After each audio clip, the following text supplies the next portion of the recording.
So the next asana we are going to talk about is called Ardha Mayurasana. So to do Ardha Mayurasana, you basically come back to your Vajrasana position, then put your elbows on the ground. So basically you will first come into Falakasana position, and from Falakasana slowly walk your legs back and you try to touch your foot to the ground, and at the same time try to push your chest while fixing your elbows.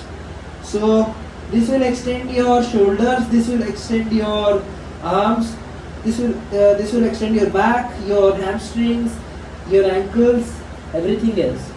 When you are ready, come back slowly, inhale and exhale. So other benefits of this particular asana is that it's really helpful in sciatica pain as well as dealing with flat foot. So if you have flat foot, you can do this asana and it will help reduce that flat foot issue. This is also helpful for people who are suffering from varicose veins, so they have too much blood flows in their feet, so they can practice it. People with high blood pressure can of course practice this. People with low blood pressure should avoid this particular posture. If you are pregnant, you can avoid this particular posture. If you have knee or hip injury or shoulder injury, you can avoid this particular posture.